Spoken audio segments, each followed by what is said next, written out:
Cornelius on loan from Marseille, the Canadian defender. That one getting ever closer too. So a big signing for Rangers, a big sign of intent. And just briefly elsewhere, it looks like Scottish Cup winner Kevin Nisbet is going back to Aberdeen, and Lyndon Dykes closing in on a loan move to Hibernian. Remember, it's an 11 o'clock window. A lot more can still happen in Scotland. Yeah, like that you've got to work late, Luke. Thank you. Well, let's talk Manchester United. Darmish, they've been busy, tell us. They have.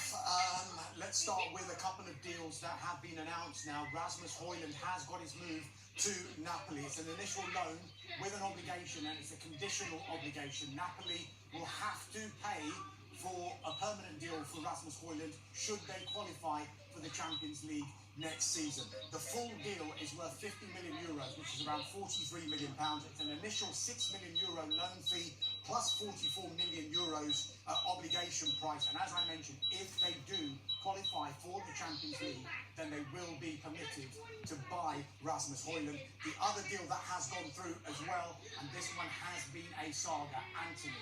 Real Betis, we knew they wanted him from the start of this transfer window. We knew Antony wanted Real Betis from the start of this transfer window.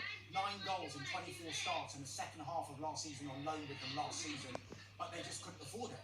And they tried everything. They tried really attractive, incentivized loans, which Manchester United were not interested in. There had to be a permanent guarantee involved in this deal.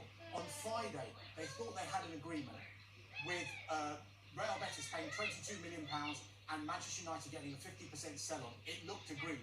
Then Real Betis came back, actually, we can't afford it. We simply can't afford this deal. We need you to help us out to pay the remaining 2 years of his contract, and we might need Antony to take a wage cut. Manchester United are saying, hold on a second, there have been other offers for Antony. He's rebuffed all of them because he wants Real Betis. You've told us that you only want Antony, so you guys are going to have to sort this out yourselves.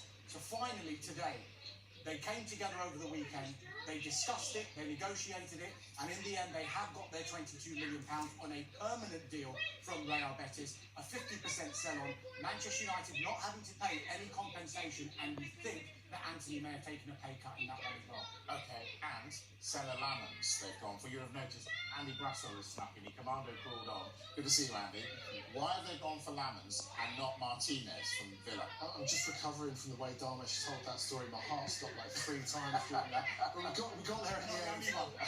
I think it feels to me as if this is the sensible goalkeeping move for Manchester United. World Cup winner, Premier League pedigree. Yes, but there have been a lot of players who've gone to United and not got anywhere near where they're supposed to be.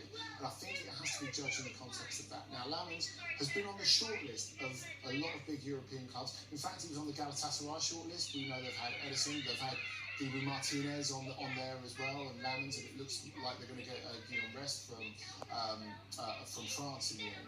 But it's interesting because, to me, they're kind of protecting themselves. Because if they go and get, say, Martinez or Donnarumma, for example, if he'd have been available to them, what that says is we're completely out on Onana. He's another one of these deadweights like Antony, like Jadon Sancho, that we're just stuck with, and we're going to have to sell for pennies on the dollar.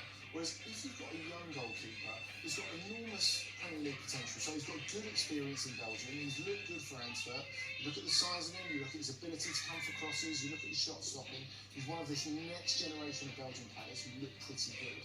But at the same time, they're not forced to play him now. They're not forced to depose Onana. They're not saying